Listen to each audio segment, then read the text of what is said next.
So ನಂದು ಆಮೇಲಿಂದ ಅವರು ಕರ್ಕೊಂಡೋಗಿ ಅಲ್ಲಿ ರೆಕಾರ್ಡ್ ಎಲ್ಲ ಮಾಡಿ ವಾಯ್ಸ್ ಮಿಕ್ಸಿಂಗ್ ಅಣ್ಣ ಅವ್ರಿಗೆ ಕೇಳಿಸಿದ್ರಂತೆ. ಆಮೇಲೆ ವಾಯ್ಸ್ ಮಿಕ್ಸಿಂಗ್ ಬರಬೇಕಾಯ್ತು ನಾವು. ಅವರು ಈ ಹಾಡು ತುಂಬ ನನಗೆ ಇಷ್ಟ ಆಯಿತು, ಚೆನ್ನಾಗಿದೆ ಅಂತ ಹೇಳಿದ್ರು. ನನ್ನ ಹಾಡು ನೆನಪಿದೆಯಾ ಓ ಗೆಳತಿ ನೆನಪಿದೆಯಾ ನಿನಗೆ ಅಂತ, ಭಾಳ ಭಾಳ ಚೆನ್ನಾಗಿದೆ ಅಂತ ಹೇಳಿದಂತೆ. ಆಮೇಲೆ ಇವ್ರು ಬಂದು ಅಶ್ವಥ್ ಬಂದು ಅಣ್ಣ ಅವ್ರು ನಿಮ್ಮ ಹಾಡನ್ನ ಇಷ್ಟಪಟ್ಟರು ಕೊಡ್ರಿ, ಭಾಳ ಚೆನ್ನಾಗಿದೆ ಅಂತ ಹೇಳಿದ್ರು. ಅವ್ರು ಹೇಳಿದ್ರು ನಿಮ್ಮ ಹಾಡು ತುಂಬ ಚೆನ್ನಾಗಿದೆ, ನಂಗೆ ತುಂಬ ಇಷ್ಟ ಆಯಿತು, ಎಷ್ಟು ಕಲ್ಪನೆ ಇಲ್ಲ, ತುಂಬ ಚೆನ್ನಾಗಿದೆ ಅಂತ ಹೇಳಿದ್ರು. ಭಾಳ ಖುಷಿ ಆಗಿಬಿಟ್ಟಿತ್ತು. ಆಮೇಲೆ ನಿಮ್ದು ಯಾವುದು ಊರು ಅಂತ ಕೇಳಿದ್ರು. ಚಿಂತಾಮಣಿ ಅಂತೇಳಿ. ಚಿಂತಾಮಣಿ, ಓ ಅಲ್ಲಿ ರುಕ್ಮೋಜಿರಾವ್ ಥಿಯೇಟ್ರ್ ಅಂತ ಇರಬೇಕಲ್ವಾ ಅಂತಂದರು. ಸರ್ ಇತ್ತು ಇವಾಗ ಅದು ಹಿಂದೆ ನಾಟಕಗಳ. ಹೌದು, ನಾನು ನಮ್ಮ ಅಪ್ಪಾಜಿ ಜೊತೆ ಅಲ್ಲಿ ಬಂದಿದ್ದೆ. ಆ ರುಕ್ಮೋಜಿರಾವ್ ಥಿಯೇಟ್ರಲ್ಲಿ ನಾವು ನಾಟಕ ಮಾಡಿದ್ವಿ. ಅಲ್ಲಿ ಒಂದು ಗುಡ್ಡ ಇದೆಯಲ್ಲ, ಆಂಜನೇಯನ ಗುಡ್ಡ, ದಿನಾ ಬೆಳಗ್ಗೆ ಹತ್ತಾ ಇದ್ದೆ ನಾನು, ಹೋಗಿ ಮೇಲ್ಗಡೆ ಹೋಗಿ ಬರ್ತಾ ಇದ್ದೆ. ಎಷ್ಟು ಚೆನ್ನಾಗಿತ್ತು. ಗುಡ್ಡ ಇದೆ ಸರ್ ಈಗ. 71ನಲ್ಲಿ ನನ್ನ ಗೋಪಿ ಮತ್ತು ಗಾಂಡಲಿನ ಕಲಕ್ಕೆ. ಆ ಗೋಪಿ ಮತ್ತು ಗಾಂಡಲಿನ ಅಂತ ಹೇಳುವಾಗ ನನಗೊಂದು ನೆನಪಾಗೋದು, ಆ ಗಾಂಡಲಿನ ಎಲ್ಲಿ ಅವಳು ನೋಡಿ, ಅವಳನ್ನ ಎಷ್ಟು ಫೇಮಸ್ ಮಾಡಿದಿರಿ ಅಂದ್ರೆ ಯಾವತ್ತಿಗೂ ಯಾರು ಮರೆಯೋಕ್ಕೆ ಸಾಧ್ಯ ಇಲ್ಲ. ಇವತ್ತಿಗೂ ಆರ್ಕೆಸ್ಟ್ರಾ ಅಲ್ಲಿ ಏನಾದರೂ ಆ ಹಾಡು ಬಂತು ಅಂದ್ರೆ ಎಲ್ಲ ಫುಲ್ ಖುಷಿ.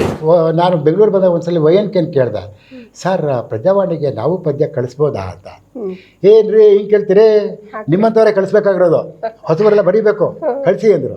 ಇನ್ನೊಂದು ದಿನ ಸಂಜೆ ಅಡಿಗರು ಬಂದಾಗ ಈ ಪ್ರಸನ್ನ ಕರ್ಕೊಂಡೋಗಿ ನನ್ನ ಪರಿಚಯ ಮಾಡಿಕೊಡೋ ಅಡಿಗರಿಗೆ ಅಂತ. ಅಡಿಗರಿಗೆ ಪರಿಚಯ ಮಾಡಿಕೊಟ್ಟ. ಸರಿ BR ಲಕ್ಷ್ಮಣರಾವ್ ಅಂತ. ಓ ಲಕ್ಷ್ಮಣರಾವ್, ನಿಮ್ಮ ಪದ್ಯ ಓದಿದ್ರಿ, ತುಂಬ ಚೆನ್ನಾಗಿ ಬರೀತೀರಿ ನೀವು ಅಂತಂದರು. ರಾತ್ರಿ ಎಲ್ಲ ನಿದ್ದೆ ಬರಲಿಲ್ಲ. ಅಡಿಗರನ್ನ ಚೆನ್ನಾಗಿ ಬರೀತಿರ್ಬಿಟ್ರಲ್ಲ, ನೊಬೆಲ್ ಪ್ರೈಸ್ ಸಿಕ್ಕಂಗೆ ಆಗ್ಬಿಡ್ತು. ಆಮೇಲೆ ನಾನು ಲಂಕೇಶ್ಗೆ, ಸರ್ ಈ ಥರ ಏನೋ ಕಲೆಕ್ಷನ್ ಮಾಡ್ತಿದ್ದಾರೆ ಸರ್, ನೀವು ಮುನ್ನುಡಿ ಬರ್ಕೊಡಿ. ಇವಾಗ ನಾನು ಮುನ್ನುಡಿ ಗಂಟೆ ಬರೆಯಲ್ಲ ನಾನು, ಅವೆಲ್ಲ ನನಗೆ ಆಗಲ್ಲ ಅಂತಂದರು. ಸರ್ ನನ್ನ ಫಸ್ಟ್ ಕಲೆಕ್ಷನ್ ಬರ್ತಾಯಿದೆ, ಗೋಪಿ ಮತ್ತು ಗಾಂಡಲಿನ ಅಂತ ಟೈಟ್ ಇಟ್ಟಿದ್ದೀನಿ. ಆಯ್ತು ಲಕ್ಷ್ಮಣ ಬರ್ಕೊಡ್ತೀನಿ ಹೋಗು ಅಂತಂದರು. ಆಮೇಲೆ ಅವ್ರು ಒಂದು ಮುನ್ನುಡಿ ಬರ್ಕೊಟ್ರು. ಆ ಮುನ್ನುಡಿ ಒಂದು ಕ್ಲಾಸಿಕ್ಕು. ಅದಕ್ಕೆ ಬರೆದಿರೋ ಅದು ಮುನ್ನುಡಿಗಳಿಗೆ ಒಂದು ಮಾದರಿ ಥರ ಇದೆ. ಅಂದರೆ ಆ ಕಾಲಕ್ಕೆ ಯಾರೂ ಬರೀತಿರಲಿಲ್ಲ ಆ ಥರ. ಭಾಳ ಇನ್ಫಾರ್ಮಲ್ ಆಗಿ ಕವಿತೆ ಒಬ್ಬನ ಪರಿಚಯ ಮಾಡ್ಕೊಡೋ ಥರದಲ್ಲಿ, ಒಬ್ಬ ಹೊಸ ಕವಿನ ಪರಿಚಯ ಮಾಡ್ಕೊಡೋ, ಕವಿತೆಯನ್ನು ಪರಿಚಯ ಮಾಡ್ಕೊಡೋದಕ್ಕಿಂತ ಅದ್ಭುತವಾದ ಮುನ್ನುಡಿ ಬರ್ಕೊಡೋದು. ಆದರೆ ಪ್ರಜಾವಾಣಿ ಪದ್ಯ ಬರೆದ್ರೆ ಅವನು ಬಂತು ಅಂದರೆ ದೊಡ್ಡ ಕವಿ ಅಂತ ಎಸ್ಟಾಬ್ಲಿಷ್ ಆಗ್ಬಿಟ್ಟಾಗೆ. ಆವಾಗ ಅದರಲ್ಲಿ ನನ್ನ ಮೊಟ್ಟ ಮೊದಲ ಕವಿತೆ ಬಂತು, ಗೆಳೆಯರು ಅಂತ ಒಂದು ಪದ್ಯ. ನನಗೆ ಆ ಗೆಳೆಯರು ಪದ್ಯ ಬಹಳ ಇಷ್ಟ. ಅಡ್ರೆಸ್ ಅದರಲ್ಲೇ ಇತ್ತಲ್ಲ, ಅದರಲ್ಲಿ ಅಡ್ರೆಸ್ ತೊಗೊಂಡು ಬರೆದಿದ್ರು. ಆ ಪೋಸ್ಟ್ ಕಾರ್ಡ್ ಇವತ್ತು ನನ್ನ ಹತ್ರ ಇದೆ, ಒಂದು ಪ್ರಶಸ್ತಿ ಪತ್ರದ ಹಾಗೆ. ಅದರಲ್ಲಿ ಅವರು ಬರೆದಿದ್ರು, ಲಕ್ಷ್ಮಣರಾವ್, ನಾನು ನಿಮ್ಮ ಬಗ್ಗೆ ಆತುರದ ಒಂದು ಮಾತುಗಳನ್ನು ಆಡಿದೆ. ನೀವು you are a genuine poet.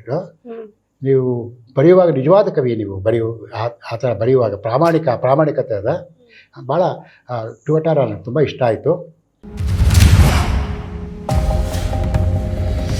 ಬಹುಶಃ ಅಧಿಕೃತವಾಗಿ ಕನ್ನಡ ಸಾಹಿತ್ಯ ಲೋಕಕ್ಕೆ ಅವರಿಂದ ಒಂಚೂರು ಪ್ರವೇಶ. ಅವರೇ ಮೊಟ್ಟ ಮೊದಲು ನೀನು ಕವಿ ಅಂತ ನನಗೆ ಹೇಳಿದ್ದೆ. ಹೌದು. ಸೊ ಅದೇ ನಾನು ಆಮೇಲೆ ಅವ್ರ ಕ್ಲಾಸು ಅಷ್ಟೇ, ಎಲ್ಲರೂ ಬಿಡುವಾದ ಕ್ಲಾಸ್ ಎಲ್ಲ ತೊಗೊಳ್ಳೋರು. ಸೊ ನಾನು ಅವ್ರ ಹತ್ರ ಹೋಗ್ಬಿಟ್ಟು ನಾನು ಈ ಥರ ಹೇಳಿದೆ. ಅವರು ಆಯಿತು. ಆಮೇಲೆ ಬರ್ತಾ ಬರ್ತಾ ಭಾಳ ಆತ್ಮೀಯರಾಗ್ಬಿಟ್ರು. ಅಂದರೆ ಎಷ್ಟು ಅಂದರೆ ಒಂದು ಲಂಕೇಶ್ವರ ಬಾಲ. ಆ ಲಂಕೇಶ್ ಎಲ್ಲೂ ಹೋಗಲಿ ನನ್ನ ಜೊತೆ ನಾನು ಇರ್ಬೇಕು, ಬರೋ ಲಕ್ಷ್ಮಣ ಓಡ ಅಂತ ಕರ್ಕೊಂಡವರು ಎಲ್ಲ ಕಡೆ. ಆಮೇಲೆ ಅವ್ರ ಕ್ಲಾಸಲ್ಲಿ ಪಾಠ ಮಾಡಿದ್ದೇನಿಲ್ವೇ ಇಲ್ಲ. ಅವರು ವರ್ಷಕ್ಕೆಲ್ಲ ಒಂದು 2-3 ಕ್ಲಾಸ್ ತೊಗೊಂಡಿರ್ಬೋದೇನೋ ಅಷ್ಟೇ. ಅದಾದ್ಮೇಲೆ ಇದ್ರ ನಡುವೆ ನನ್ಗೆ ಆಶ್ಚರ್ಯ ಅನ್ಸೋದು ಗುರುಗಳೇ, ನೀವು ಆಗ್ಲೇನೆ ಕನ್ನಡ ಸಾಹಿತ್ಯ ಓದ್ಕೊಂಡಿದ್ರಿ, ಆಮೇಲೆ ಕನ್ನಡದ ಬಗ್ಗೆ ಪ್ರೀತಿ ಇತ್ತು, ಆ ಇಂಗ್ಲಿಷ್ ಮೇಜರ್ ತಗೊಂಡಿದ್ ಯಾಕೆ ಇಲ್ಲಿ ಅಂತ? ಇನ್ಫ್ಯಾಕ್ಟ್ ನಾನು ಹೋಗಿದ್ದಲ್ಲಿ English Kannada measures, Sanskrit minor ತೊಗೋಬೇಕು ಅಂತ ಹೋಗಿದ್ದು. ಬಟ್ ಅಲ್ಲೇನಾಗಿತ್ತು, ಆ ಕಾಂಬಿನೇಷನ್ಗೆ ಸ್ಟೂಡೆಂಟ್ಸ್ ಇರಲಿಲ್ಲ. ಅಟ್ಲೀಸ್ಟ್ 5 ಜನ ಇರಬೇಕು ಒಂದು ಕಾಂಬಿನೇಷನ್ಗೆ, ಇಲ್ಲದೇ ಇದ್ದರೆ ಅದಕ್ಕೆ ಕಾಂಬಿನೇಷನ್ ಕೊಡೋಲ್ಲ. ಸೊ ಕನ್ನಡ ಇಂಗ್ಲೀಷ್ ಮೇಜರ್ಸ್ಗೆ ಆ ಥರ 2 ಮೇಜರ್ ತೊಗೊಂಡು ಸ್ಟೂಡೆಂಟ್ಸ್ 5 ಜನ ಇದ್ದಿದ್ದರೆ ಕೊಟ್ಬಿಡೋರು. ನಾನು ಹೋಗಿ ಅಪ್ಲೈ ಮಾಡಿದ್ರೆ ನನಗೆ ಸಿಗಲಿಲ್ಲ. ಆದರೆ ನೀವು ಇಂಗ್ಲೀಷ್ ಮೇಜರ್ ತಗೊಂಡಿದ್ದಕ್ಕೆ ನಮಗೆ ನೀವು ಅನುವಾದ ಮಾಡಿರೋ ಎಷ್ಟು ಒಳ್ಳೆಯ ಕವಿತೆಗಳು ಸಿಕ್ತು ಆ ನಂತರ. ಅಷ್ಟೇ ಅನುವಾದದಲ್ಲೇ ಅಲ್ಲ, ಇನ್ಫ್ಯಾಕ್ಟ್ ನಮ್ಮ ಇಡೀ ಏನು ಹೇಳ್ತೀವಿ, ಒಂದು ವಿಶ್ವಾತ್ಮಕವಾದರೆ ಅಂದರೆ ಒಂದು ಗ್ಲೋಬಲ್ ಲಿಟ್ರೇಚರ್ ಇದೆಯಲ್ಲ, ಅಷ್ಟು ನಾವು ಓದ್ಕೊಳ್ಳೋಕ್ಕೆ ಸಾಧ್ಯ. ಮತ್ತು ಅದೆಲ್ಲ ನಮ್ಮ ಮೇಲೆ ಪ್ರಭಾವ ಬೀರೋಕ್ಕೆ ಸಾಧ್ಯ ಆಗಲ್ವಾ. ಹಾಗಾಗಿ ಇಂಗ್ಲೀಷ್ ಲಿಟ್ರೇಚರ್ ತಗೊಂಡಿದ್ದಕ್ಕೆ ನಾನು ಆಮೇಲೆ ಕನ್ನಡ ನಾನು ಓದ್ಕೊಂಡೆ ಬೇಕಾದ್ರೆ ನನ್ನ ಕನ್ನಡ ನಾನು ಓದ್ಕೊಂಡೆ, ಅದು ಬೇರೆ.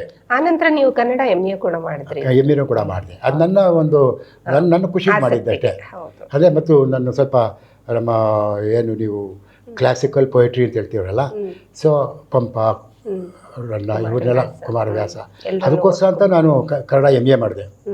ಅಷ್ಟು ಬಿಟ್ಟರೆ ವೈಯಕ್ತಿಕ ಲಾಭಕ್ಕೋಸ್ಕರ ಅಂತೇನಲ್ಲ. ಬಟ್ ಇಲ್ಲಿ ಇಂಗ್ಲೀಷ್ ಇದರಲ್ಲಿದ್ದಾಗ ಲಂಕೇಶ್ ಜೊತೇಲಿ ಇದ್ದಿದ್ದರಿಂದ ಏನಾಯ್ತದೆ, ಇಡೀ ನವ್ಯ ಚಳುವಳಿ ನವ್ಯ ಬಹಳ ಉಚ್ಛ್ರಾಯ ಸ್ಥಿತಿಲಿದ್ದ ಸಮಯ.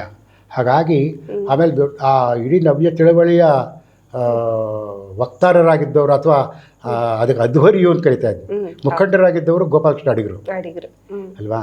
ಸೊ ಹಾಗಾಗಿ ಆವಾಗ ನಾವು ಈ ಲಂಕೇಶ್ ಜೊತೆ ಇದ್ದಿದ್ದರಿಂದ ಇಡೀ ಆ ಸಾಹಿತ್ಯ ವಲಯ ಪೂರ್ತಿ ನನಗೆ ಪರಿಚಯ ಆಯಿತು.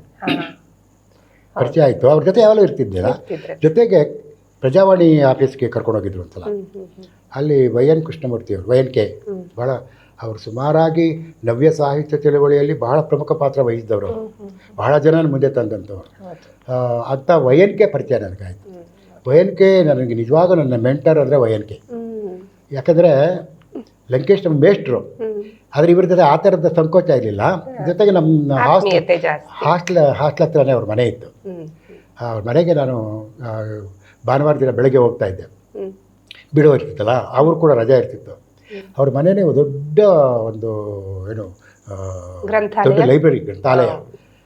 ಎಂಥದ್ದು ಎಷ್ಟೊಂದು ಸಾವಿರಾರು ಪುಸ್ತಕಗಳಿದ್ವು. ಹೋದಾಗ ನನಗೆ ದಿಗ್ಭ್ರಮೆ ಆಗೋದು ನೋಡಿದ್ರೆ.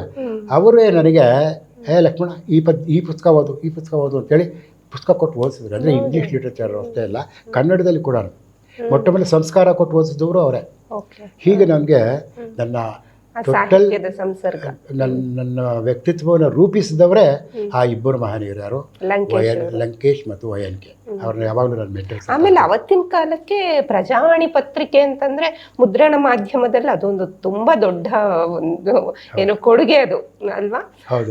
ಪ್ರಜಾವಾಣಿ ಪತ್ರಿಕೆಯಲ್ಲಿ ಇದ್ದಿದ್ದ ಕಾರಣಕ್ಕೆ ಬಹುಶಃ ಆ ಸಂಪರ್ಕವು ನಿಮಗೆ ಸಾಧ್ಯ ಆಗಿರೋದು. ಹೌದೌದು. ಅಲ್ಲ, ಜೊತೆಗೆ ಪ್ರಜಾವಾಣಿ ಅಂದ್ರೆ ಅವ್ರ ಆಫೀಸ್ಗೆಲ್ಲ ಹೋಗಿ ಬರ್ತಿದ್ದೆ. ಆಮೇಲೆ ನಿಮ್ದೊಂದು ಪದ್ಯ ಅಲ್ಲಿ ಪ್ರಕಟ ಆಯ್ತು. ಅಲ್ಲ, ಅದಕ್ಕೆ ಬರ್ತೀನಿ. ಅದಕ್ಕೆ ಮುಂಚೆ ಏನಾಯ್ತಂದ್ರೆ, ಇಲ್ಲಿ ನಾನು BA ನಲ್ಲಿ ಅದೇ ಲಂಕೇಶ್ ಜೊತೆ ಇದ್ದಲ್ಲ. ಸೊ ಇದಾದಮೇಲೆ 67ರಲ್ಲಿ ನನ್ನ ಡಿಗ್ರಿ ಮುಗೀತು. ಆಮೇಲೆ ನಮ್ಮ ತಂದೆ ನನ್ನ MA ಕಳಿಸ್ಲಿಲ್ಲ. MA ಸೀಟ್ ಸಿಕ್ಕಿತ್ತು ನನಗೆ ಇಂಗ್ಲೀಷ್ MAಗೆ.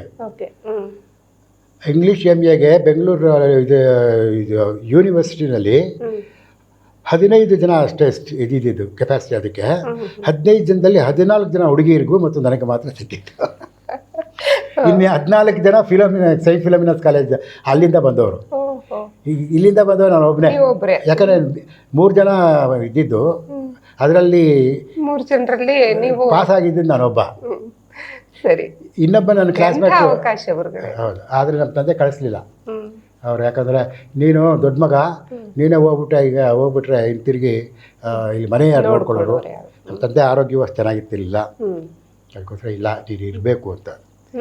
ಆವಾಗ ನಾನು ಇಲ್ಲೇ ಸೇರಿಕೊಂಡೆ. ಆಮೇಲೆ ಒಂದು ಸ್ಕೂಲ್ಗೆ ಟೀಚರ್ ಆಗು ಸೇರಿಕೊಂಡೆ. ಚಿಂತಾಮಣಿನಲ್ಲೇ ಗಿರಿಜನ್ಸ್ ಹೈಸ್ಕೂಲ್ ಅಂತ. ಬಟ್ ಸಾಹಿತ್ಯ ಸಂಪರ್ಕ ಮುಂದುವರಿತಾ ಇತ್ತು. ಆ ಟೈಮಲ್ಲಿ ಇದು ಏನು ಲಂಕೇಶ್ ಅಕ್ಷರ ಹೊಸ ಕಾವ್ಯ ಹೊಸ ಕಾವ್ಯ ಗೊತ್ತಿರೋ ಹಾಗೆ ನವ್ಯದ ಸಂದರ್ಭದಲ್ಲಿ ಅದು ಬಹಳ ಆಂಥಾಲಜಿ.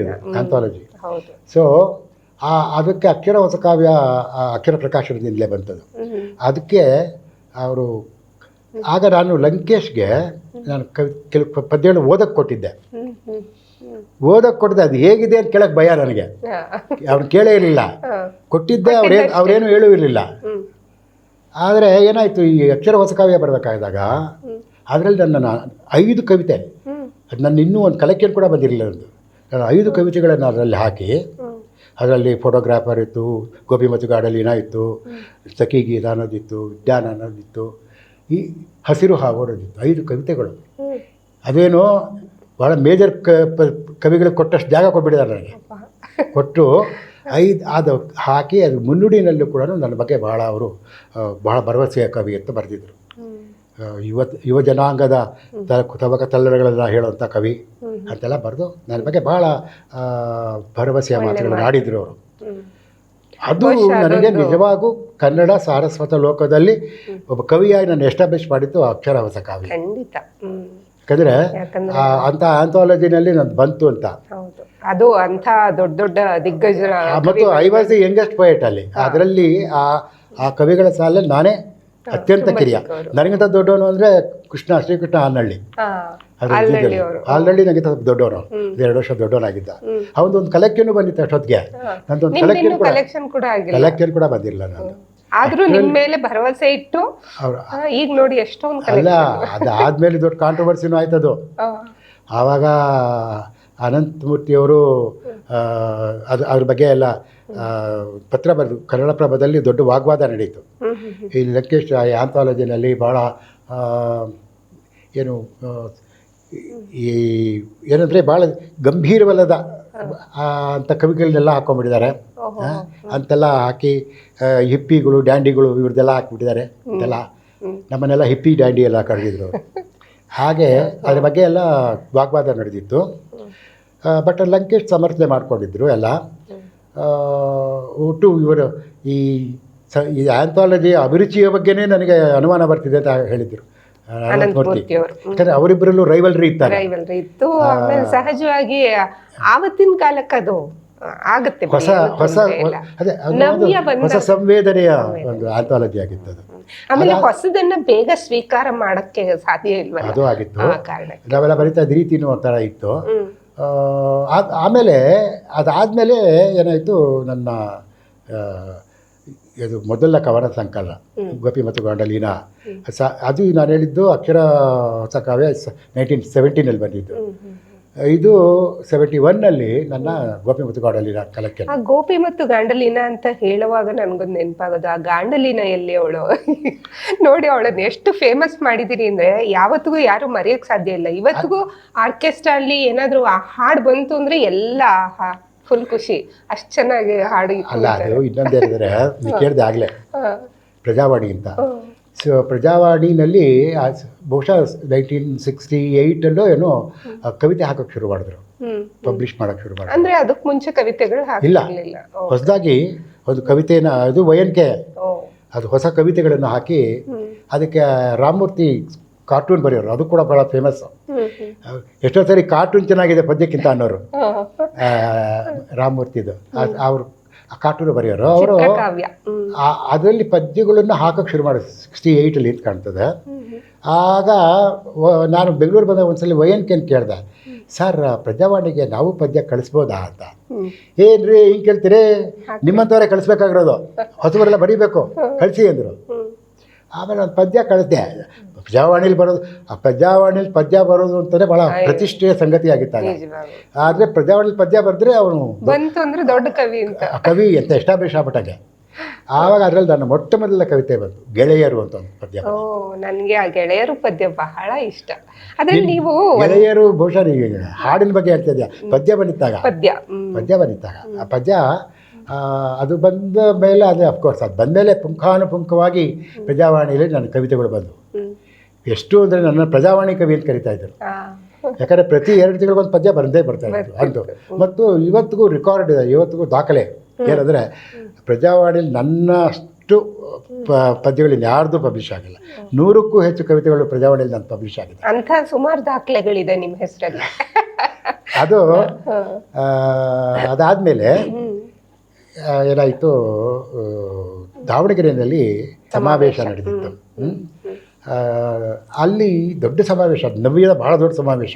ನವ್ಯದ ಎಲ್ಲ ದೊಡ್ಡ ದೊಡ್ಡ ಕವಿಗಳು ಎಲ್ಲರೂ ಇದರಲ್ಲಿ, ಅಡಿಗರಿದ್ರು, ನರಸಿಂಹಸ್ವಾಮಿಗಳಿದ್ರು, ಮತ್ತು ರಾಮಚಂದ್ರ ಶರ್ಮಾ ಇದ್ದರು, ಮತ್ತು ನವ್ಯದ ಅನಂತಮೂರ್ತಿ, ಲಂಕೇಶು, ಕಾರ್ನಾಡು, ಆ ಕಡೆಯಿಂದ ಚಂಪಾ, ಗಿರೆಡ್ಡಿ, ಪಟ್ಟಣ ಶೆಟ್ಟರು, ಎಲ್ಲ ದೊಡ್ಡದು ಸುಮ್ತಿನ ನಾಡಿಗರು, ಲಕ್ಷ್ಮಣ ಭಟ್ರು, ಕರ್ನಾಟಕದ ಎಲ್ಲ ಭಾಗಗಳಿಂದ ಅಲ್ಲಿಗೆ. ಅಲ್ಲಿ ಏನು ಪ್ರಸನ್ನ ಅಂತ ನನ್ನ ಫ್ರೆಂಡ್ ಇದ್ದ, ಅವನು ಅವೆಲ್ಲ ಸೇರಿ ಪ್ರತಿಮಾ ನಾಟಕ ಸಭಾದಿಂದ ಮಾಡಿದ್ದು. ಅಲ್ಲಿಗೆ ಕರೆದ್ರು. ಕೋಪಾಕ್ಷ ನಾಡಿಗರು, ನಾವು ಹಿಂದಿನ ದಿನ ಹೋಗಿದ್ದು, ನಮ್ಮ ದಾವಣಗೆರೆ ನಮ್ಮ ಸೋದರತೆ ಮನೆಯಲ್ಲಿ ಹಿಂದಿನ ಬಂದಿದ್ದೆ. ಇನ್ನೊಂದು ದಿನ ಸಂಜೆ ಅಡುಗರು ಬಂದಾಗ ಈ ಪ್ರಸನ್ನ ಕರ್ಕೊಂಡೋಗಿ ನನ್ನ ಪರಿಚಯ ಮಾಡ್ಕೊಳ್ಳಿ, ಪರಿಚಯ ಮಾಡಿಕೊಡೋ ಅಡುಗರಿಗೆ ಅಂತ. ಅಡುಗರಿಗೆ ಪರಿಚಯ ಮಾಡಿಕೊಟ್ಟ. ಸರಿ, ಬಿ ಆರ್ ಲಕ್ಷ್ಮಣರಾವ್ ಅಂತ. ಓ ಲಕ್ಷ್ಮಣರಾವ್, ನಿಮ್ಮ ಪದ್ಯ ಓದಿದ್ರಿ, ತುಂಬ ಚೆನ್ನಾಗಿ ಬರೀತೀರಿ ನೀವು ಅಂತಂದರು. ರಾತ್ರಿ ಎಲ್ಲ ನಿದ್ದೆ ಬರಲಿಲ್ಲ. ಅಡುಗರನ್ನ ಚೆನ್ನಾಗಿ ಬರೀತೀರಿ ಬಿಟ್ರಲ್ಲ, ಇನ್ನೇನು ನೊಬೆಲ್ ಪ್ರೈಸ್ ಸಿಕ್ಕಂಗೆ ಆಗ್ಬಿಡ್ತು. ಅಷ್ಟಂದರೆ ಅಡುಗರ ಬಗ್ಗೆ ಅಷ್ಟೊಂದು ನಮಗೆ ಗೌರವ ಇದೆ ಆಯಿತು. ಆಮೇಲೆ ಇದು ಹೇಳಿದ್ರು, ಆಮೇಲೆ ಕೇಳಿದ್ರು, ನಿಮ್ಮದು ಸಂಕಲನ ಬಂದಿದೆಯಾ ಅಂತ ಕೇಳಿದ್ರು. ಇಲ್ಲ ಸರ್, ಇನ್ನೂ ಬಂದಿಲ್ಲ ಅಂತ. ಬೇಗ ಬರಲಿಯಪ್ಪ, ಸಂಕಲನ ಬರಬೇಕು ಅಂತೆಲ್ಲ ಹೇಳಿದರು. ಅದಾಯ್ತಾ, ಹೇಳಿದ್ರು, ಸುಮ್ಮನಾಗ್ಬಿಟ್ರು ಅಂದ್ಕೊಂಡೆ.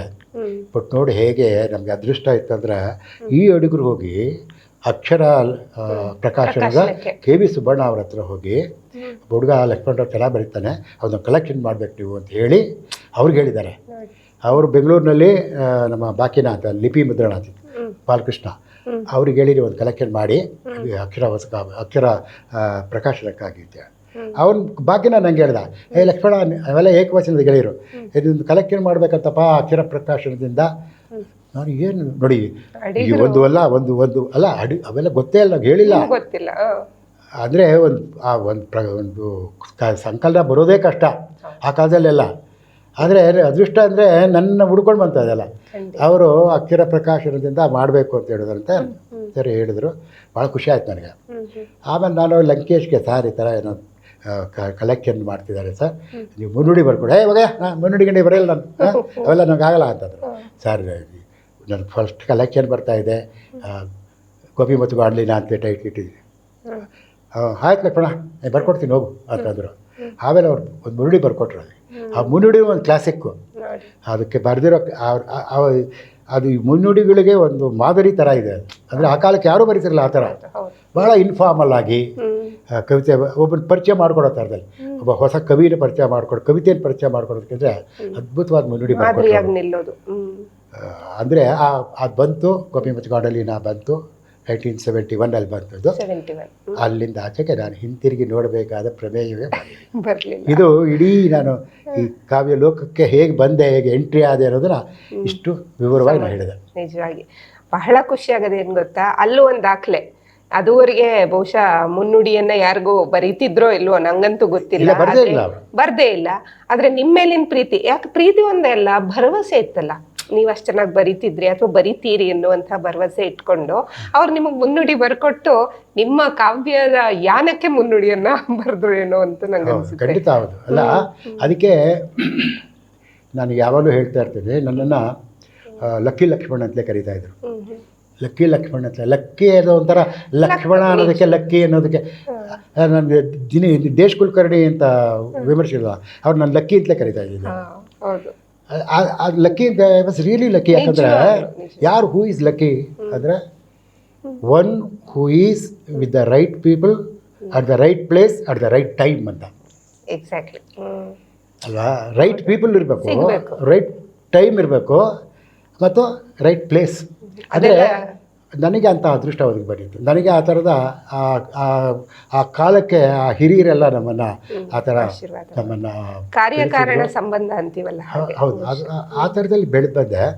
ಅದೇ ಅನಂತಮೂರ್ತಿ, ಯಾರು ನನ್ನ ಹಿಪ್ಪಿ ಮತ್ತು ಡ್ಯಾಡಿ ಅಂತ ಕರೆದಿದ್ರು, ಅವರೇ ಆಮೇಲೆ ಅಡಿಗರು ಸಾಕ್ಷಿ ಅಂತ ಬರ್ತಾಯಿತ್ತು, ಅವ್ರದ್ದು ಒಂದು ಸಾಹಿತ್ಯ ಪತ್ರಿಕೆ ಬರ್ತಿತ್ತಲ್ಲ, ಅದಕ್ಕೆ ನನ್ನ ಟುವಟಾರ ಪದ್ಯ ಕಳಿಸಿದ್ದು ನಾನು. ಆ ಟುವಟಾರ ಪದ್ಯ ಓದಿ ಅವರು ಮೈಸೂರಿಂದ ನನಗೆ ಪೋಸ್ಟ್ ಕಾರ್ಡ್ ಬರೆದಿದ್ರು. ನನ್ನ ಅಡ್ರೆಸ್ ಅದರಲ್ಲೇ ಇತ್ತಲ್ಲ, ಅದರಲ್ಲೇ ಅಡ್ರೆಸ್ ತೊಗೊಂಡು ಬರೆದಿದ್ರು. ಆ ಪೋಸ್ಟ್ ಕಾರ್ಡ್ ಇವತ್ತು ನನ್ನ ಹತ್ರ ಇದೆ, ಒಂದು ಪ್ರಶಸ್ತಿ ಪತ್ರದ ಹಾಗೆ. ಅದರಲ್ಲಿ ಅವರು ಬರೆದಿದ್ದರು, ಲಕ್ಷ್ಮಣರಾವ್, ನಾನು ನಿಮ್ಮ ಬಗ್ಗೆ ಆತುರದ ಒಂದು ಮಾತುಗಳನ್ನು ಆಡಿದೆ. ನೀವು you are a genuine poet, ನೀವು ಬರೆಯುವಾಗ ನಿಜವಾದ ಕವಿ, ನೀವು ಆ ಥರ ಬರೆಯುವಾಗ ಪ್ರಾಮಾಣಿಕತೆ ಅದ. ಭಾಳ ಟುವಟಾರ ನನಗೆ ತುಂಬ ಇಷ್ಟ ಆಯಿತು.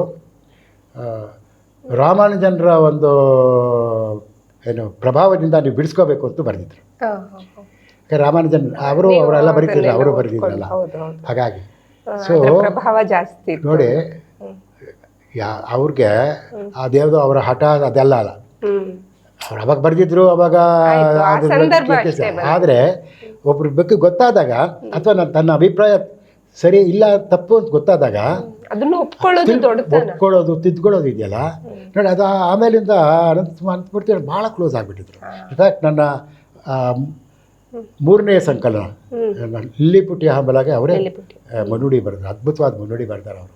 ಹೀಗಾಗಿ ಅವರೆಲ್ಲ ನಮ್ಮನ್ನು ಬೆಳೆಸಿದಂಥ ಹಿರಿಯರು. ತಿದ್ಕೊಳ್ಳೋದು ಒಂದೇ ಅಲ್ಲ, ಮತ್ತೆ ಪ್ರೋತ್ಸಾಹ ಕೊಡೋದು. ಪ್ರತಿಭೆ ಏನೇ ಇದ್ರೂನು ಅದಕ್ಕೆ ಪ್ರೋತ್ಸಾಹ ಕೊಡೋರು ಬೇಕು ಅಂತ. ಅದಕ್ಕೆ ಒಂದು ಪ್ರಕಾಶಮಾನ ಆಗಬೇಕಾದ್ರೆ ಪ್ರೋತ್ಸಾಹ ಬೇಕೇ ಬೇಕು. ಅದನ್ನೇ ಕವಿ ಎಷ್ಟು ಚೆನ್ನಾಗಿ ಹೇಳ್ತಾನೆ, ಪ್ರಜ್ಞಾ ನವೋನ್ಮೇಷ ಶಾಲಿನಿ ಪ್ರತಿಭಾ ಮತ ಅಂತ.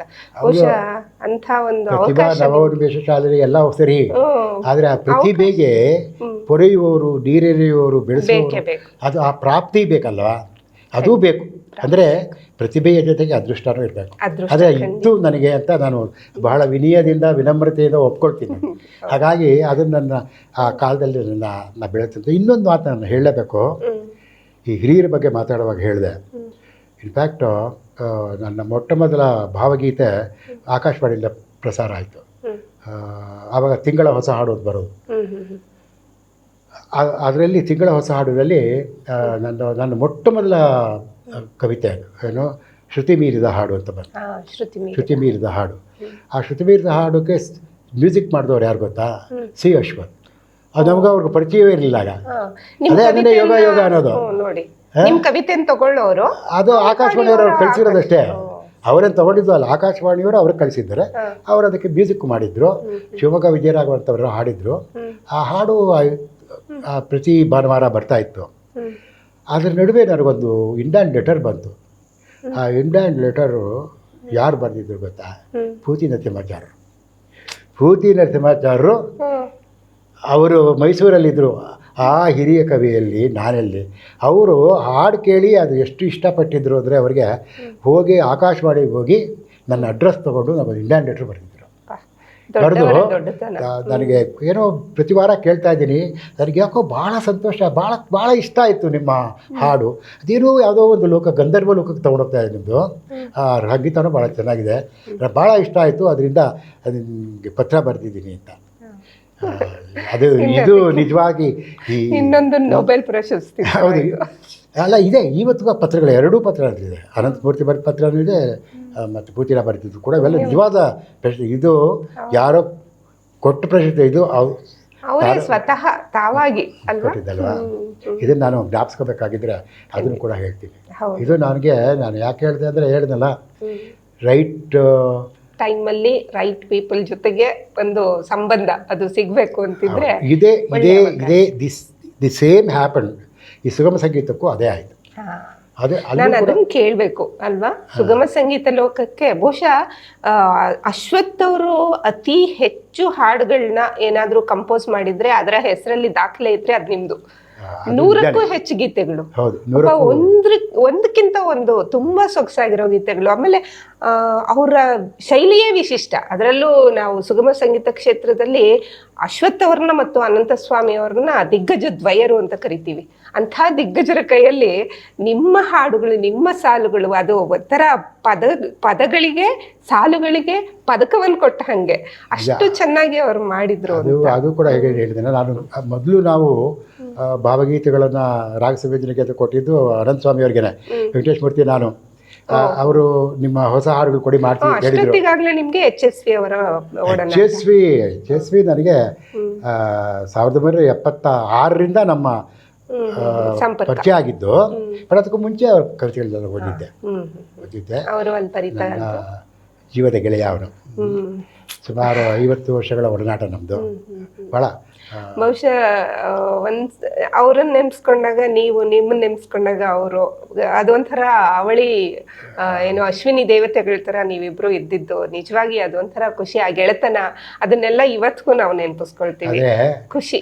ಅಶ್ವಿನಿ ದೇವತೆ ಅಂತ ಕರೆದಿದ್ದು ಜೆ ಶಿವರುದಪ್ಪ ನೋಡಿ, ಅಂಥ ರಾಷ್ಟ್ರಕವಿಗಳಿಂದ ಅನ್ಸ್ಕೊಂಡವ್ರು ನೀವು ಅಂತ. ನನಗೆ ಗೆಳೆಯರಲ್ಲಿ ನನಗೆ ಇನ್ನೂ ಅವ್ರಿಗಿಂತ ಹಿಂದೆ ನನಗೆ ವ್ಯಾಸರಾವ್ ಗೆಳೆಯ ಆಗಿದ್ದು.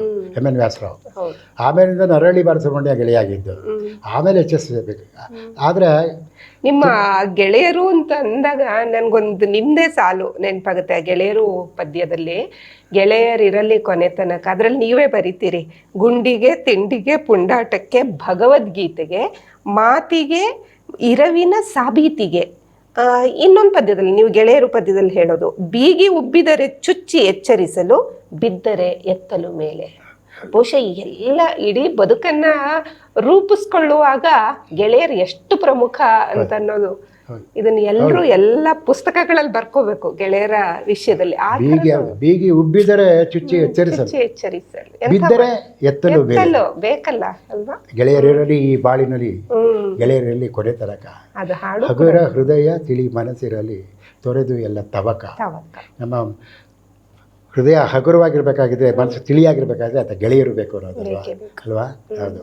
ಬಟ್ ಈ ವಿಚಾರಕ್ಕೆ ಬಂದಾಗ ನಾನು ಮೊದಲು ಈ ಸುಗಮ ಸಂಗೀತಕ್ಕೆ ಬಂದುಬಿಡ್ತೀನಿ. ಅದಕ್ಕೆ ನನಗೆ ಮೈಸೂರಿನ ಸ್ವಾಮಿಯವರು ಮೊದಲು ನಾವು ಹೋಗಿದ್ದಿದ್ದು.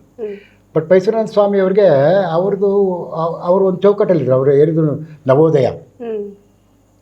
ಅವರು ಬೇಂದ್ರೆ ಮತ್ತು ಕುವೆಂಪು ಬೇಂದ್ರೆ ಸ್ವಾಮಿ ಈ ಅವೆಲ್ಲ ಶಿವರುದ್ರಪ್ಪನವರು ಈ ಬಂದಿದ್ದರು ರಾಜರತ್ನ ಮೇಲೆ.